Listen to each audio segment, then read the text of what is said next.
যার কৃপাতে যশ প্রসাদ ভাগবত প্রসাদ। প্রসাদ শব্দের অর্থ কি? কৃপা। যে দ্রব্যের মধ্যে ভগবানের অনুকম্পা লুকিয়ে থাকে, কৃপা লুকিয়ে থাকে, তাকে প্রসাদ বলেছে। তা কোনো মনুষ্যের মধ্যে লুকাতে পারে, কোনো দ্রব্যের মধ্যেও লুকাতে পারে। যখন তা মনুষ্যের মধ্যে উদীয়মান তখন তিনি সদ্গুরু পদবাচ্য, আর যখন দ্রব্যে তখন তা প্রসাদ। কেমন? তাই যার কৃপাতে ভাগবত প্রসাদ, ভগবানের করুণা হয়। যশ প্রসাদাৎ ন, যার কৃপা না হলে ন গতি কোথায়পি, যার কৃপা না হলে এই সংসারে জীবের কোনো গতিই লাভ হয় না মহারাজ। সে কে? বলে তুমি যে নীলচন্দ্র ভগবানকে দেখছো না, সমস্ত সংসারের একমাত্র অধীশ্বর, সেই ভগবানও ওই সংসারে করুণা করতে পারে না যদি কিনা তার অনুমতি না হয়ে যায়। তাহলে সে কে? তিনিই হলেন সদ্গুরু ভগবান। বলিয়ে শ্রী সদ্গুরু ভগবান কি জয়। তাই বললেন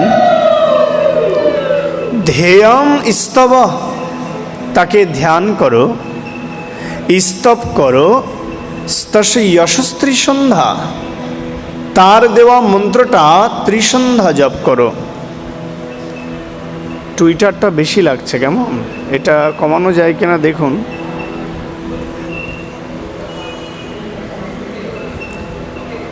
কার কথা বলেছেন? আমরা কার মন্ত্র জপ করি? একমাত্র শ্রী গুরুদেবের দেওয়া মন্ত্র।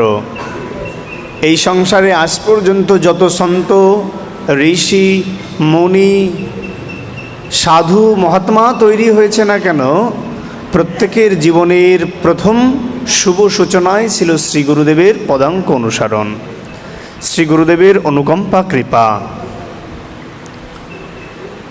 দেখুন, কোনো জীবের মধ্যে যখন ভগবৎ সত্তা প্রকাশ হয় তখন তিনি কোথায় গিয়ে বসে জানো? তখন তিনি বসেন ব্যাসপীঠে। এই জড়জগতের ব্যক্তির যখন পাওয়ার, মানি পাওয়ার, পলিটিক্যাল পাওয়ার, যখন নিজ শক্তি অভিমান আসে তখন সে রাজনীতির গদিতে গিয়ে বসে মহারাজ। কিন্তু যখন সেই গদিটি হারিয়ে যায় দেখবে তার স্থানটা কোথায়? কারাগারে হয়। কিন্তু এই পারমার্থিক জগতে যদি একবার কারো স্থান এই ভগবত আসনে হয়ে যায় তাহলে সে সাক্ষাৎ ভগবানের চরণে তার আশ্রয় হয়ে যায়। বলো নিতাই গৌর প্রেমানন্দে। এজন্য বললেন এই সংসারে জীবের কল্যাণ করতে গেলে প্রথমেই যার আশ্রয় প্রয়োজন তিনি হলেন গুরুদেব। গুরু শব্দের অর্থ কি? গু শব্দের অর্থ হলো অন্ধকার, রু হ শব্দের অর্থ হলো ত্বরান্বিত করা। যিনি অন্ধকারকে দূর করে দিতে পারেন তিনিই হলেন গুরু। বলে অন্ধকারটা কি? অজ্ঞানতামদন্ধকার জ্ঞানহীন কর্মদোষো ইতি। বলে মহারাজ অজ্ঞানতাটাই হলো গোবিন্দকে না জানা, ভগবানকে না জানার নামটাই হলো অজ্ঞানতা। জ্ঞানহীন ব্যক্তিকেই তো অজ্ঞান বলে। তা জ্ঞান কি? জ্ঞানই তো বেদ, জ্ঞানই শাস্ত্র, জ্ঞানই ভগবান। তো যে শাস্ত্র জানে না, যে ভগবানকে জানে না, তাকেই অজ্ঞান বলেছে। ভগবত বহির্মুখ জীবকে অজ্ঞান বলেছে। তাই এই অন্ধকারকে হাটিয়ে যিনি জ্ঞানের আলো প্রদীপকে জ্বালিয়ে দিয়েছেন তিনিই হলেন সদ্গুরু ভগবান। এই জন্য আমাদের বৈষ্ণব সাহিত্যে, আমাদের বৈষ্ণব গৌড়ীয় গগনে, শুধু বৈষ্ণব গৌড়ীয় গগনেই নয়, এই সনাতন ধর্মেই গুরু পরম্পরা ধারাকে অতি গুরুত্ব সহকারে প্রযত্ন করা হয়, তাই কি না? ভগবানের দুইটি পরম্পরা রয়েছে, এক হলো শাস্ত্র পরম্পরা আর এক হলো মন্ত্র পরম্পরা। কেমন?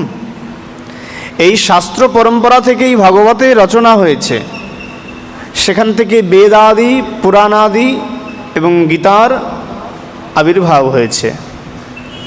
অপরদিকে এই মন্ত্র পরম্পরা থেকেই সদ্গুরু ভগবান, যাদের দ্বারা এই মন্ত্রপ্রাপ্ত হয়ে জীব ধন্যাতি ধন্য হয়েছেন। মন্ত্র শব্দের অর্থ কি? মানন্ত্রায়তীতি মন্ত্র, যা জপ করলে সংসার থেকে তরে যাওয়া যায়, মুক্তির পথ পাওয়া যায়, তাকে মন্ত্র বলেছে। এবার মন্ত্র আর জপের মধ্যে পার্থক্য আছে মহারাজ। দেখুন, মন্ত্রটা একটি নির্দিষ্ট ছন্দ, একটি নির্দিষ্ট গতি, একটি নির্দিষ্ট উদ্দেশ্যকে সামনে রেখে কিছুকে স্মরণ চিন্তন করা। কিন্তু জপ হলো একান্ত হয়ে যাওয়া, মন্ত্রের ঊর্ধ্বে গিয়ে শ্রী গোবিন্দের সাথে একাত্ম হয়ে যাওয়া।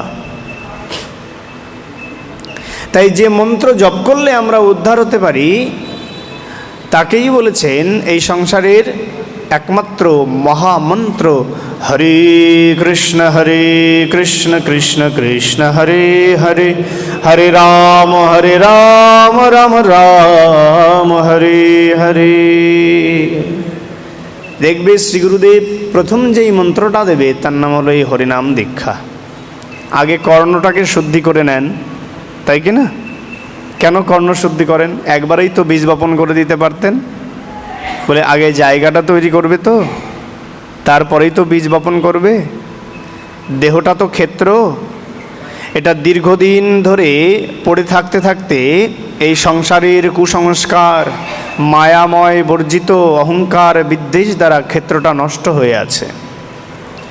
এই ক্ষেত্রে যখন হরিনাম রূপী সদ্গুরু ভগবানের মুখ থেকে কর্ণের মধ্যে নির্গত হলো, তখন ক্ষেত্রটা পরিষ্কার হলো। তারপরে গিয়ে আস্তে আস্তে বীজ বপন করে। এই জন্য বীজ মন্ত্র পরে দেয়। কেমন? দেখুন, এই সংসারে জীবের দুইটা জন্ম। কয়টি? দুইটি জন্ম। এক হলো বীর্যজাত, পিতামাতার ঔরস থেকে সন্তানের জন্ম হওয়া, তাদের কল্পনা প্রসূত স্বপ্ন দেখতে শুরু করেন, আহা আমার একটা পুত্র সন্তান হবে রাজার মতো, আমি তাকে রাজা বানাবো, আমি তাকে মন্ত্রী বানাবো, আমি তাকে ব্যারিস্টার বানাবো। এই সাংসারিক কামনা থেকে সৃষ্ট হয় একটা দেহ,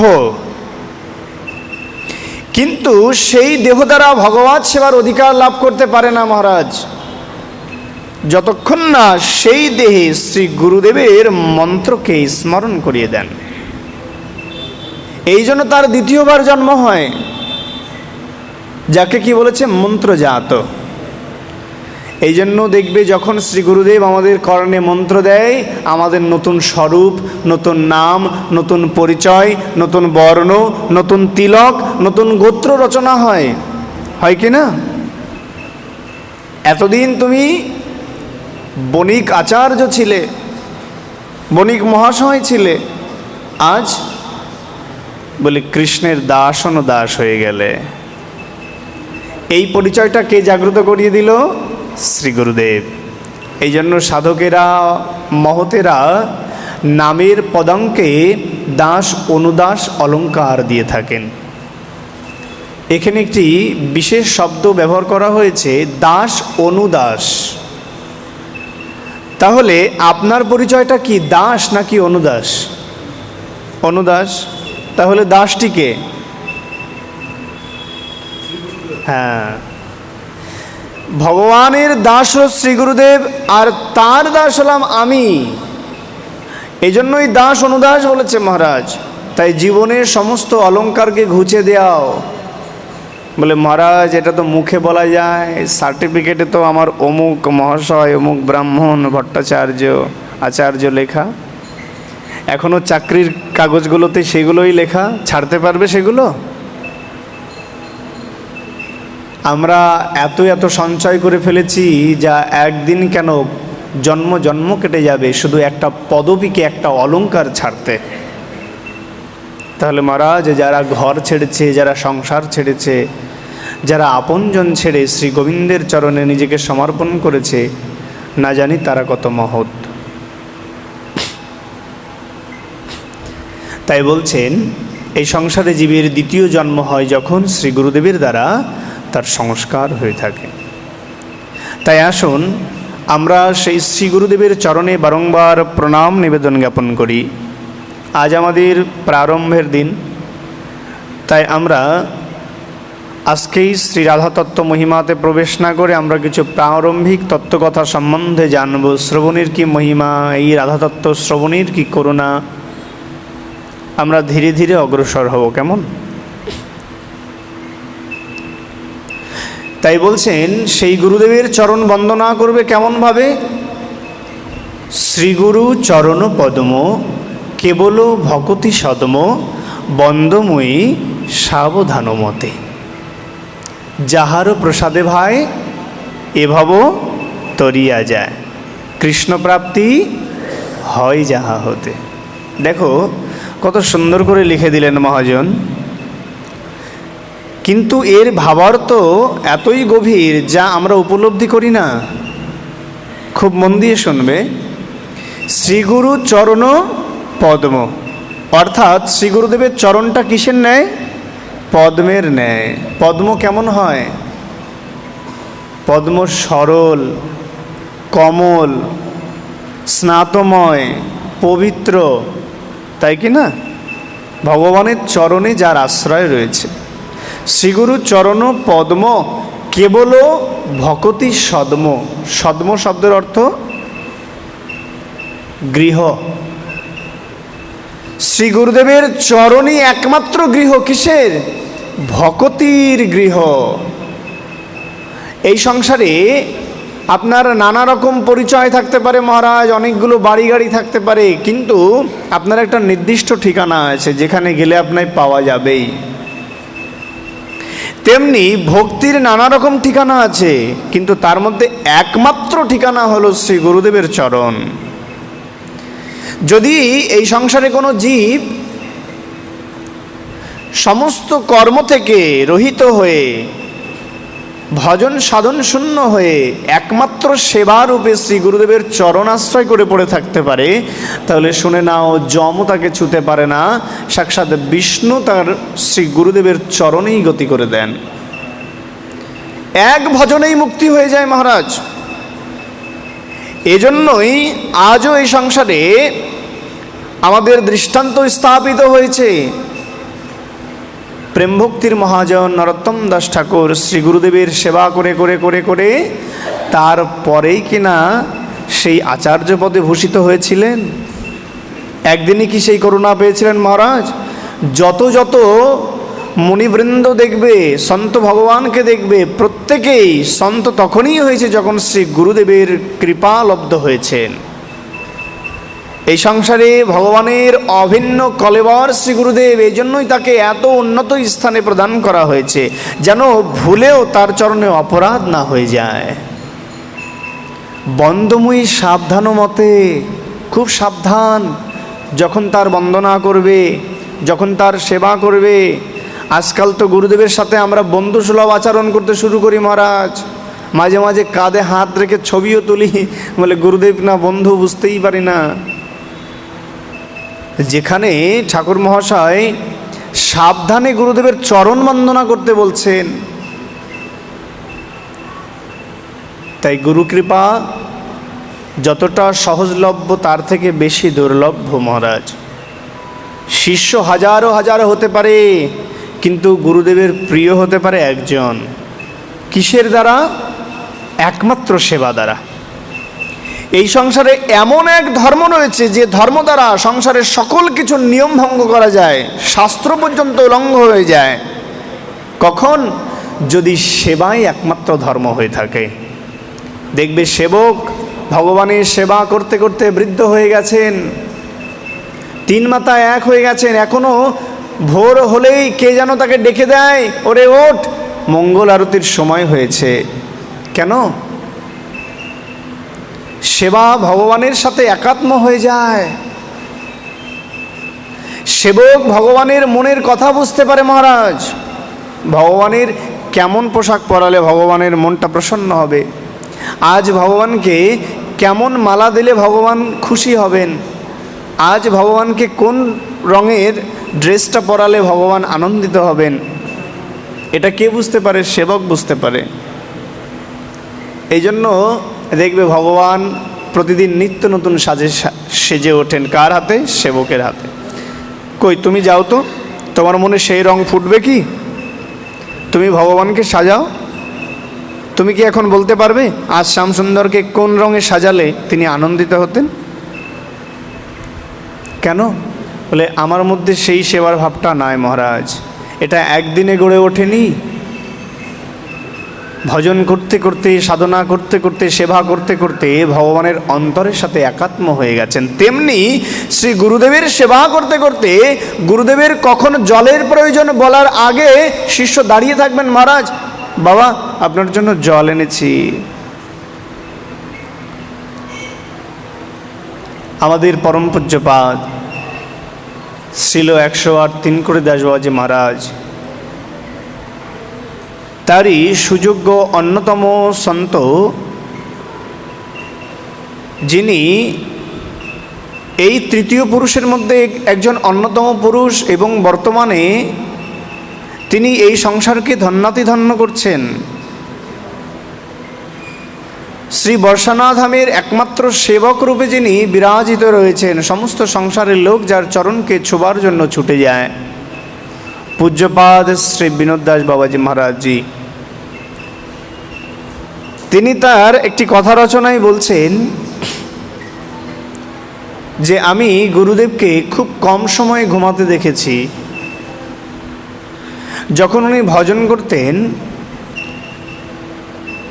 আমরা তো ঘুমের জন্য পাগল হয়ে যায়, কারণ এই সংসারে ভোগ্য দেহ, তো আমরা যা আহার করি, আমরা যা বিহার করি, আমরা যা গ্রহণ করি, আমরা যা দেখি, আমরা যা স্বাদ গ্রহণ করি, সমস্ত কিছু এই সংসারের ভোগ্য বিষয় দ্বারা রক্ত, তাই শরীরকে বারবার যন্ত্রণা দিয়ে থাকে মহারাজ।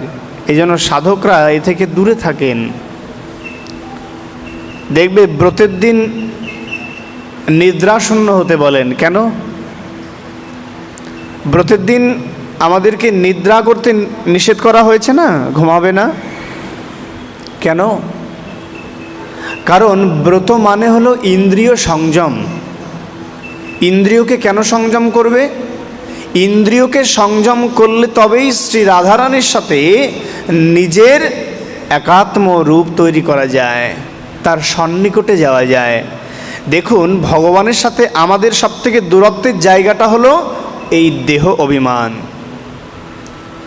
যতক্ষণ এটাকে দেহ মনে করবে ততক্ষণ তুমি কোনোদিন শ্রী রাধারানীর চরণকে ছুঁতে পারবে না। আমরা তো রাধা তত্ত্ব শ্রবণ করব, তার আগে আপনাকে জানতেই হবে আপনি কে, আপনার শরীরের কি পরিচয়, আপনার সাথে আত্মার কি সম্বন্ধ, তারপরে গিয়ে পরমাত্মা, পরমাত্মারও যে পরমাত্মা তিনিই তো শ্রী রাধারানী। তাই বলছেন যতক্ষণ না দেহাত্ম অভিমান রয়েছে ততক্ষণ না তুমি শ্রী গোবিন্দকে উপলব্ধি করতে পারবে। তাই আমাদের ভজনের বড় বাধা হলো দেহাভিমান। এই দেহের প্রতি সুখ অভিলাষ যতক্ষণ থাকবে মহারাজ, ততক্ষণ ভগবানের সেবার সাথে নিজেকে যুক্ত করতে পারবে না। তাই পরম পূজ্যপাদ মহারাজজি রাত গভীর হয়েছে, ভজন করতে করতে 3টে বেজেছে, দেখতে দেখতে 3:30 বেজেছে। থরথর করে সমস্ত শরীরটা কাঁপছে। কাছে গিয়ে গায়ে হাত দিয়ে দেখে যে 100-র উপরে জ্বর, গাটা পুড়ে ছাই হয়ে যাচ্ছে। তথাপিও হেলে পড়ছে, কিন্তু নিজেকে শেষ করে দিচ্ছে না, ধরে রেখেছেন এখনো। বাবা আপনার গায়ে তো অনেক জ্বর, আপনি বিশ্রামে যান। জোর করে বাবাকে শুইয়ে দিলেন। 10 মিনিট যেতে না যেতেই উঠে একেবারে স্নান করতে নেমে গেছেন। আরে আরে এই অবস্থাতে আপনি স্নান করছেন, স্নান করে নিত্য জপে বসে গেলেন। ব্রহ্ম মুহূর্তকাল ভজনের অপূর্ব সময়। ব্রহ্ম মুহূর্তকালকে সত্যলোকের সাথে গণনা করা হয়েছে। এই সংসারের সবথেকে সুন্দর, সত্যময়, শুভ্রম সময় হলো ব্রহ্ম মুহূর্তকাল, যে সময় বিদ্যা অধ্যয়ন, সাধন, জ্ঞান চর্চা, ভজন এগুলো একান্ত আবশ্যক। এই জন্য দেখবে বাচ্চাদেরকে খুব ভোরবেলায় আগে মারা ঘুম থেকে উঠিয়ে পড়তে বসাতো। কেন? কারণ এই সময় সে যদি দুপাতা পড়ে নেয় তবে সেটা তার মস্তিষ্কে সেট আপ হয়ে যাবে। এ সময় যদি সে গোবিন্দের সামনে বসে জপ করে তাহলে স্মরণটা সহজ হবে। কারণ পৃথিবী এই সময় কোলাহল শূন্য, পৃথিবী এখনো জাগেনি। এই সংসারের ব্যস্ততা, চঞ্চলময় শহর এখনো জেগে ওঠেনি, নিভৃত। এই জন্য ভজনের অন্যতম সময়। তাই সাধকের জন্য সময়টি বড় গুরুত্বপূর্ণ, সময়কে নষ্ট করতে চায় না। তো এই রকম সদ্গুরু ভগবানের করুণা যাদের হয়েছে মহারাজ, তারাই তো ভজন শিখতে পারবে। জয় রাধে। তাই সেই প্রণম্য শ্রী গুরুদেবের চরণকে আমরা আমাদের মস্তকে ধারণ করে আমাদের কথা যজ্ঞে আমরা প্রবেশ হই। बोलिए श्री सद्गुरु भगवान की जय, संत भगवान की जय। भगवात क्षयं प्रत्यक्ष कृष्ण एव हि, कृष्णस्तु भगवात रूप प्रकटति। শুনে রাখো, ভগবানের মধ্যে এবং শাস্ত্রের মধ্যে কোনো পার্থক্য নাই। বলে শাস্ত্র বলতে মহারাজ কোন শাস্ত্র বলেছেন? তাহলে যে কোনো শাস্ত্রকে, যে কোনো বইকে আমরা শাস্ত্র বলতে পারি কি? যে কোনো লেখকের বইকে তুমি যদি পড়ে নাও তাহলে তোমার জীবনে পরিবর্তন হয়ে যাবে কি? বলে শাস্ত্র শব্দের অর্থ হলো শাসন বাক্য,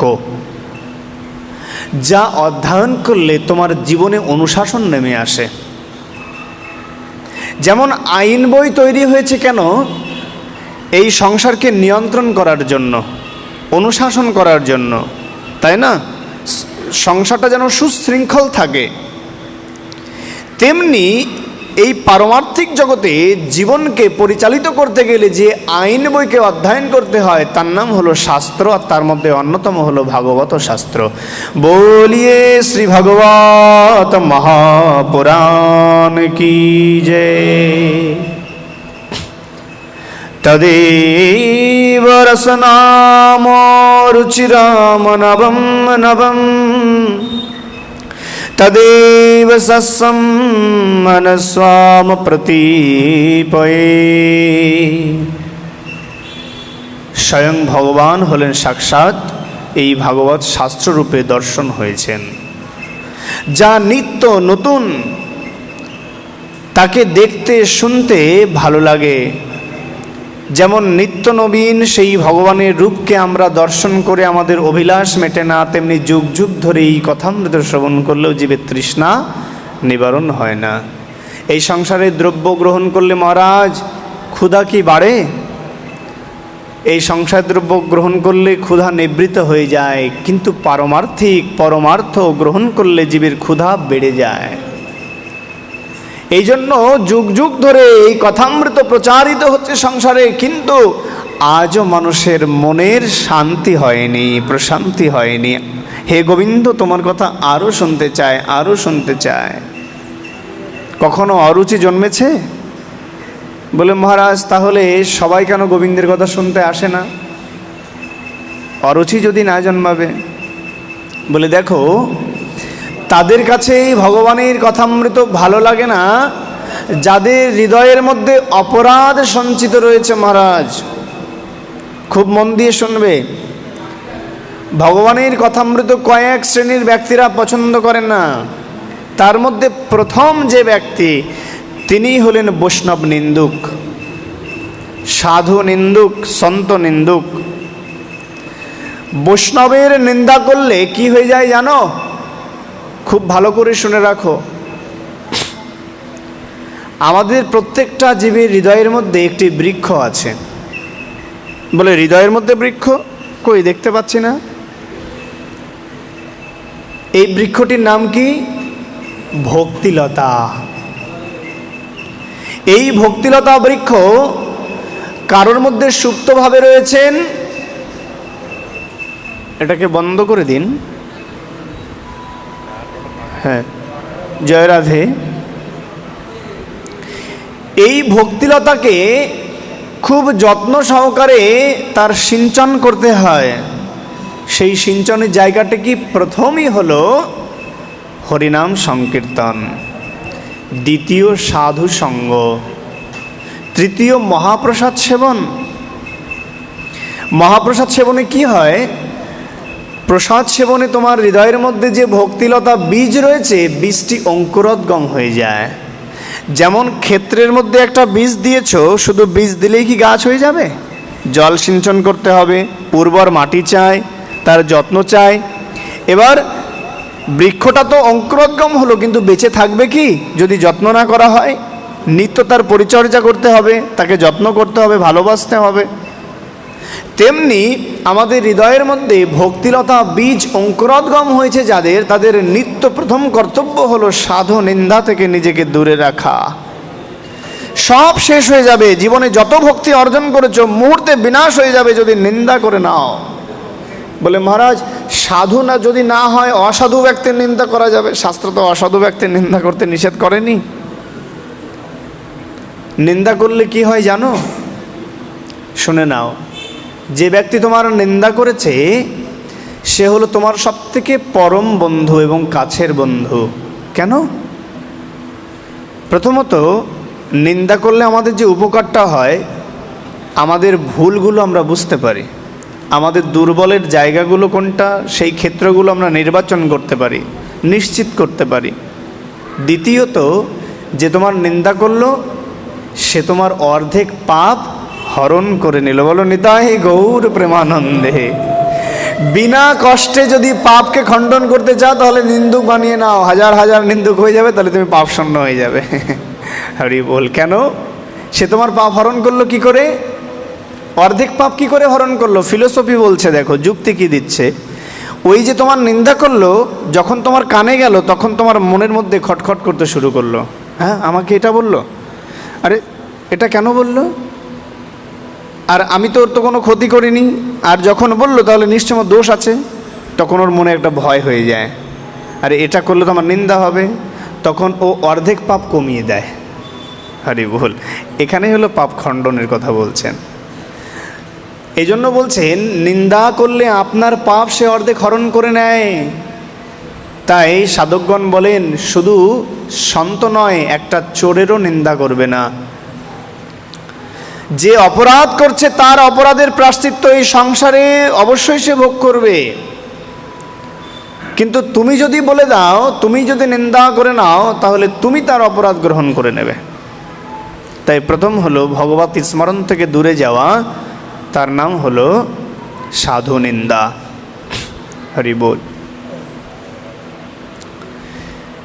এই ব্যক্তিদের মধ্যে যাদের মধ্যে এই রকম গুণ রয়েছে তাদের হরিকথা কখনোই ভালো লাগবে না।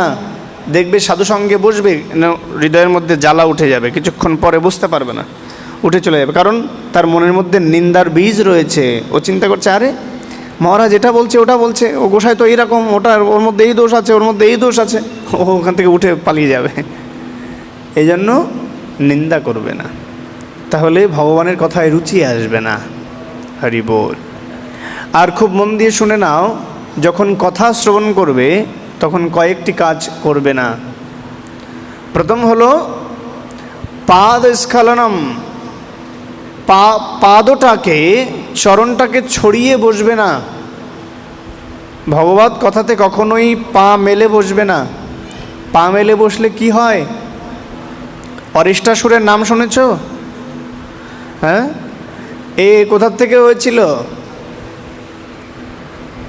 একদিন শ্রী গুরুদেব হরিকথা বলছেন, সেখানে শিষ্য গুরুদেবের সামনে এসে পা ছড়িয়ে বসেছেন।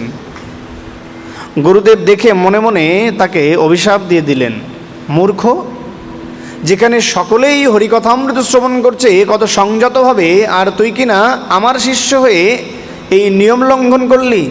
যা, তোর পশুর মতো আচরণ, তোকে অভিশাপ দিলাম, তুই আগামী জন্মে পশু হয়ে জন্মগ্রহণ করবি, তোর যত খুশি পা ছড়িয়ে বসে থাকবি। সেই অরিষ্টাসুর কে হয়েছিল? সেই গাভী, গো হয়েছিল। এই জন্য কখনোই ভাগবতের সামনে পা ছড়িয়ে বসতে নেই। দ্বিতীয়ত, ভোজনম, কখনোই ভাগবতের আসরে বসে কিছু খাবে না।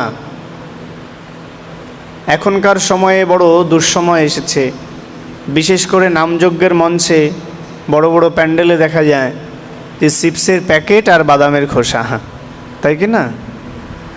দেখবে আগেরকালের দিনে দেখা যেত সাধুসঙ্গ শেষে সকলের চরণের ধুলি কুড়াতো, আর এখন চিপসের প্যাকেট আর বাদামের খোসা কোড়ায়। এটাই পার্থক্য। কেন? বলে মহারাজ এখন ভক্তি সব চিপসের প্যাকেটে ঢুকে গেছে। কিন্তু এটা হলে মুশকিল আছে। এই জন্য বাচ্চাদেরকে শেখাবেন, এটা কে শেখাবে? মা শেখাবে। দেখুন, জননীর কোলটা হলো পৃথিবীর শ্রেষ্ঠ বিশ্ববিদ্যালয়। এগুলোকে কোনো বইতে লেখা পাওয়া যায় না। এই আচরণগুলো ঘর থেকে, কোল থেকে শেখাতে হয়। তাই মায়েরা ঘরে বাচ্চাদের যা শেখাবে, সাধুসঙ্গে এসে বাচ্চা সেই রকম আচরণ করবে। মহারাজ, আপনি ঘরে প্র্যাকটিস করাবেন। যখন আপনি গীতা পড়ছেন, বাচ্চাটাকে কাছে এনে বসাবে, বাবা এটা গ্রন্থ, ভগবান স্বরূপ, তুমি একে প্রণাম করো। ও তখন মনে মনে ভাববে, আর এই বইয়ের মধ্যে ভগবান আছে, তাহলে এটা প্রণম্য। তুমি বলবে, দেখো যখন আমি গীতা পড়বো তখন তুমি কথা বলবে না, তুমি মন দিয়ে শুনবে। ও চিন্তা করবে, তাহলে যখন গীতা পড়তে হয় সে সময় কথা বলতে নেই। আমরা এই সংস্কার দিই কি? বরঞ্চ মা গীতা পড়ছে, দৌড়ে এসে ছেলে মায়ের কোলের মধ্যে দিয়ে ঝাঁপ, গীতার ওপরে পা তুলে দিয়ে নিতাই গৌর হরি বল। একদম বাচ্চা মানুষ করে নিয়েছে, কী করবো মহারাজ? গীতা বই ঠাকুরের আসন থেকে টেনে এনে একেবারে পৃষ্ঠাগুলো ছিঁড়ে ফেলছে। না না না, আর অন্যায়। বাচ্চা সে বোঝে না, আপনি তো বাচ্চা নন, আপনি তো বোঝেন, আপনাকে শাসন করতে হবে। তা না হলে এখন গীতা বই ঠাকুরের আসন থেকে ফেলে দিচ্ছে, কদিন পর আপনাকেই ঘর থেকে ফেলে দেবে। এই জন্য মাতা যদি যথার্থ না হয় মহারাজ, তাহলে সন্তান এই শিক্ষা আদর্শ প্রাপ্ত হতে পারবে না। তাই ভোজনম, কখনো পাটে বসে আহার করবে না। এতে কি হয়? রাক্ষস হয়ে জন্ম নিতে হয়। তৃতীয়, উচ্চ ভাষ, কখনোই ভগবত চলাকালীন উচ্চস্বরে কথা বলবে না। অনেকে দেখবেন এসে, আরে দিদি তুই কখন এসেছিস? আরে তুই আসার আগে আমাকে বলবি না? মানে ও যেন এমনভাবে কথা বলছে যে এখানে কেউ নাই, ওর আত্মীয় স্বজন বসে আছে আর ওটা ওর ঘর। এটা হলে তো মুশকিল। দেখুন, কেন পাটে বসে উচ্চস্বরে কথা বলার উচিত নয়? কারণ ভগবান বলছেন, অহং সদা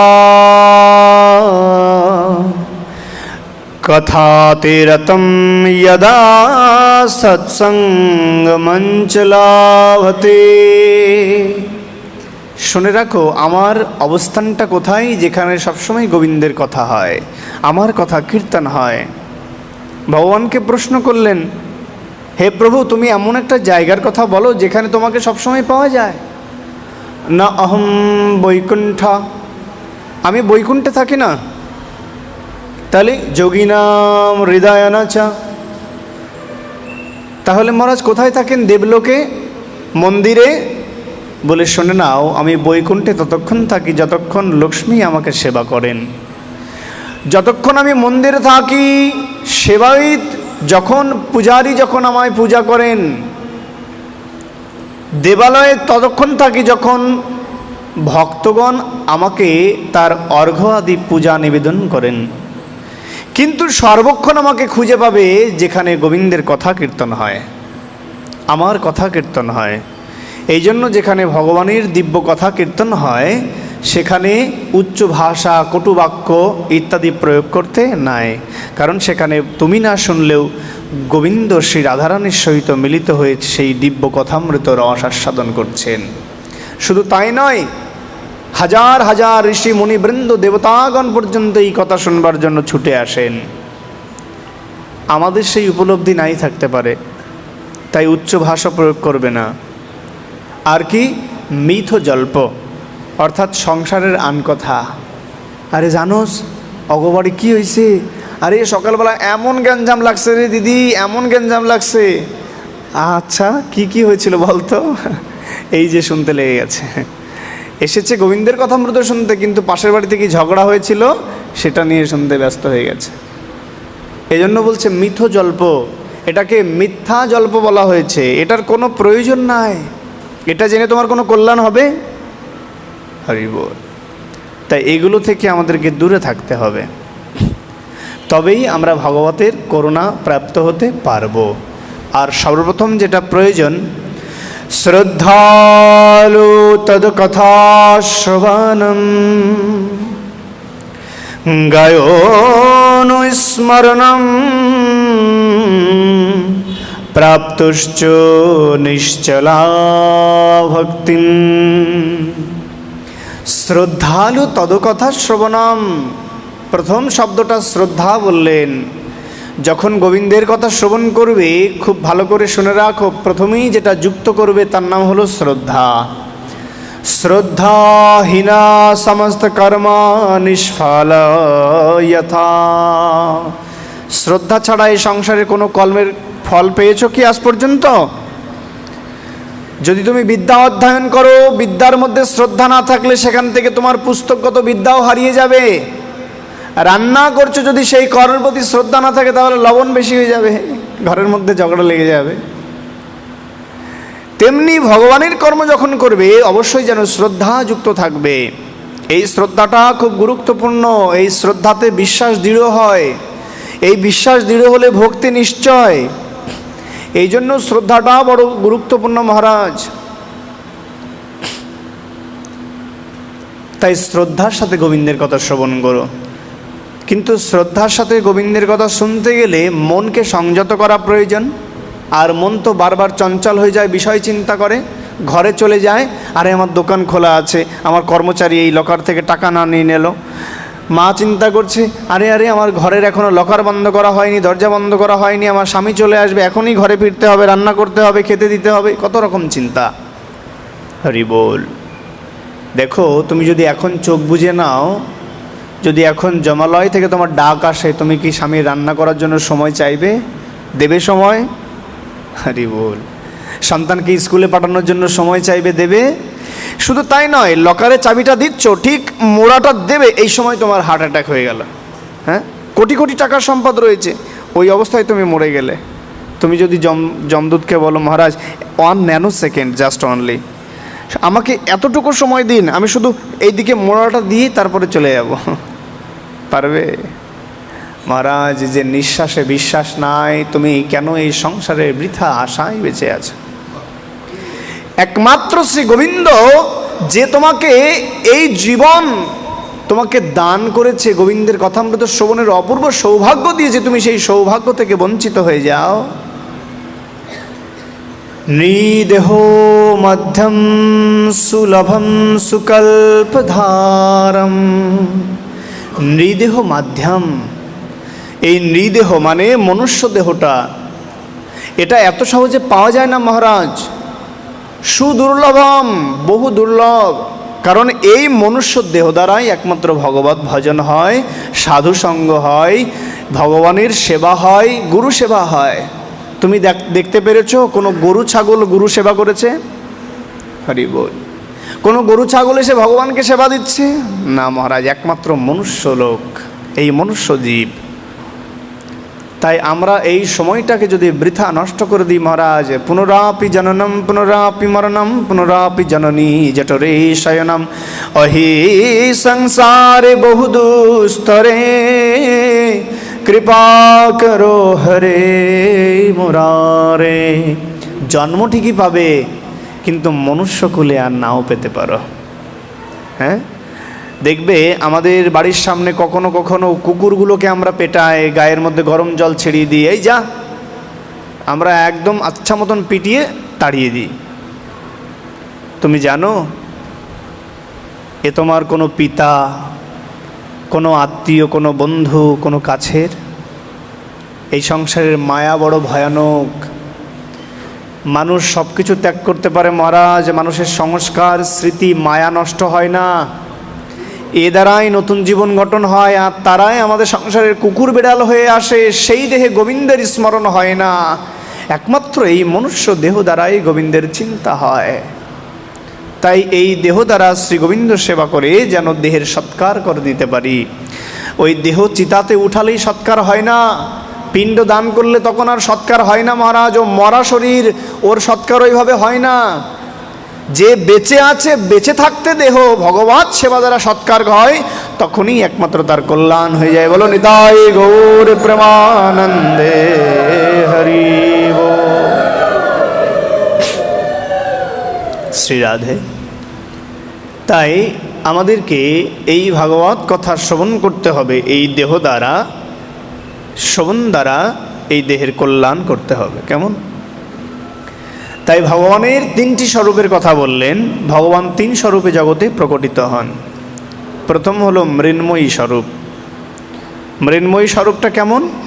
আপনারা দেখতে পাচ্ছেন, এই যে যুগল রূপ দাঁড়িয়ে আছেন শ্যামসুন্দর, বাঁকাচাঁদ আর শ্রী রাধেশ্বরী, রাধা ঠাকুরানী যুগ যুগ ধরে দাঁড়িয়ে রয়েছেন স্বর্ণবেদিতে।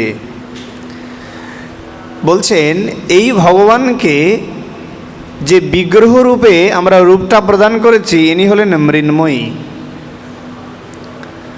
মাটি থেকে যার তৈরি হয়েছে তার নাম হচ্ছে মৃন্ময়ী। বলে মহারাজ, তাহলে তাকে আমরা ভগবান বলবো কি করে? এটা তো মাটির একটা মূর্তি। বাজারে এই মূর্তিটা যখন থাকে তখন আমরা বলি, আরে দাদা এই মূর্তিটা কত দাম? আমরা কি তখন বলি যে মহারাজ এই ভগবানের কত দাম?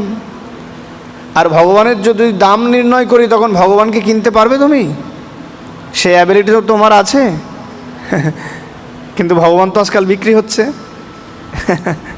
আমার কাছে এটা বেশ কৌতূহল মনে হয়।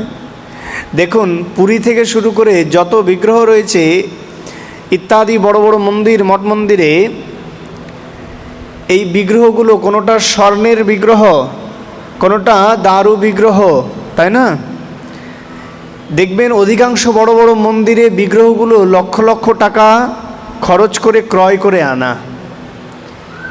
তাহলে এখানে ভগবান বড় না টাকা বড়? ভগবানকে কিনতে গিয়ে টাকা লাগছে। হায় হায়, ভগবান টাকার কাছে বিক্রি হয়ে যায়। হরি বল। বড় অদ্ভুত দুনিয়া। তো দেখুন, ভগবান বলছেন এই সংসারে অর্থ হলো আমার একটি মায়া। ভগবানের পরের স্থান দিয়েছে তাকে। এই জন্য জীব যখনই গোবিন্দকে ভুলে যায় তখনই সে দ্বিতীয় গোবিন্দ, মানি অফ দ্য সেকেন্ড গড, তাকে ভালোবেসে ফেলে। জানবে যে যখন দ্বিতীয় ভগবানকে ভালোবাসতে পেরেছে কেউ, তখন প্রথম ভগবানকে সে ভুলবেই। এই জন্য অনেক ধনাঢ্যবান ব্যক্তি তাদের অহংকারের কাছে ভগবান হারিয়ে গেছে। তাদের এত অর্থ আছে যে তারা অর্থ দিয়ে ভগবানকে কিনতে পারে। আরে জানিস কতগুলো মন্দিরে আমার বিগ্রহ দেওয়া আছে, কতগুলো মন্দির আমার টাকায় চলে? ভগবান তখনই তার হৃদয় থেকে হারিয়ে যায়। আরে বেটা, তুই ভগবানকে কি দিতে পারিস? তুই যে প্রাণটা স্পন্দন হচ্ছে এটাই তো গোবিন্দের কৃপা। তুই যে কথা বলছিস এটাই তো তার কৃপা। হায় হায়, এই মূঢ়তা যদি সংসারে জীব করে নেয় মহারাজ, গোবিন্দের সেবা থেকে বঞ্চিত হয়ে যাবে। তাই আজকালকার দুনিয়ায় দেখা যায় মহারাজ, মন্দিরে দান করে স্বর্ণ অক্ষরে লিখে রাখে অমুক বাবু, অমুক দাতা, ফলক দান করেন। কেন? বলে এই জিনিসটা লোকে দেখবে আর আমাকে বলবে, আরে অমুক বাবু দান করেছে, হ্যাঁ, আমার নাম গাইবে। আরে মহারাজ, তুমি আর কি দিয়েছ? তুমি আর কি দিলে বলো? এই সংসারের সমস্ত কিছু ভগবানের চরণে অর্পণ করে ভিখারি হয়ে গেছিল। ভগবানের চরণে জীবন যৌবন আত্মসমর্পণ সমস্ত কিছু করে দিয়েছে দাস গোস্বামী, যে কিনা বড় রাজস্ব পদে থাকতেও, সমস্ত কিছু অর্থমন্ত্রী হয়েও সমস্ত কিছু গোবিন্দ চরণে অর্পণ করে শ্রী গোবিন্দের দাস অনুদাস হয়ে গেলেন।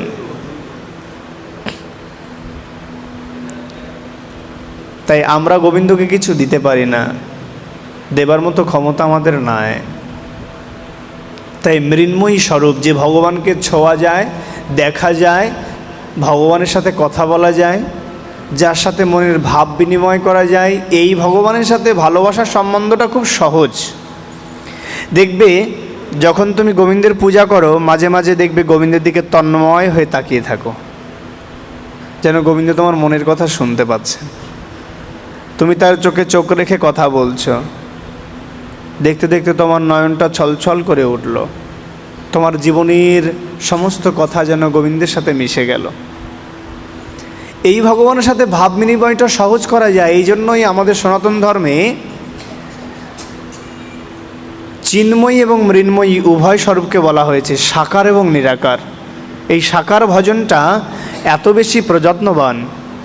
ভগবানকে দেখে ভালোবাসার মধ্যে যে যত্নটা, ভালোবাসাটা আছে, না দেখে এই ভালোবাসাটা হয় না মহারাজ। অন্যান্য ধর্মে তো না দেখে ভালোবাসার কথাটা বেশি বলা, কিন্তু আমাদের ধর্মে এই জন্যই বিগ্রহ পূজা করা হয়, যেন ভালোবাসাটা গাঢ় হয়, তাই না? দেখবে একা একা তো ভালোবাসা যায় না, আর একজন চায়, তো গোবিন্দকে যদি তুমি সামনে পাও তাহলে ভালোবাসতে সহজ হয় না। হরি বল। তাই মৃন্ময়ী স্বরূপ, দ্বিতীয় চিন্ময়ী স্বরূপ, যে ভগবানকে দেখা যায় না, ছোঁয়া যায় না, যাকে ব্রহ্ম যোগীগণ তপস্যা করেন ব্রহ্ম স্বরূপে, জ্ঞান স্বরূপে, কেমন সাধনা স্বরূপে। বলে মহারাজ আর একটি অন্যতম সহজ পন্থা আছে, যার জন্য সেবা করা লাগে না, যার জন্য পূত পবিত্রতা হওয়ারও প্রয়োজন নাই, শুধুমাত্র শ্রবণ করলেই করুণা হয়ে যায়। তার নাম হলো ভাগবত রূপে বাংময়ী সত্তা। বলিয়ে শ্রী ভাগবত মহাপুরাণ কি জয়। এই হলো ভগবানের দিব্য কথারূপ বিগ্রহ। এই জন্য শাস্ত্রকে ভগবানের বিগ্রহ স্বরূপ বলা হয়েছে। এই শাস্ত্র শ্রবণ করলে আপনি সাক্ষাৎ যে ভগবানকে মন্দিরে দেখেন, সেই ভগবানকে উপলব্ধি করতে পারবেন। যার নয়ন নাই সেও দর্শন করতে পারবে এই শ্রবণ দ্বারা। এই জন্য সুরদাসজি মহারাজ নয়ন না থাকতেও ভগবানকে দেখেছিলেন, এত সুন্দর গান করতেন, কীর্তন করতেন, ভগবানের রূপ বলে দিতেন। হরি বল। তাই আসুন আমরা সেই ভাগবতকে বন্দনা করে আজ এখানে বিশ্রামের দিকে যাই নাকি।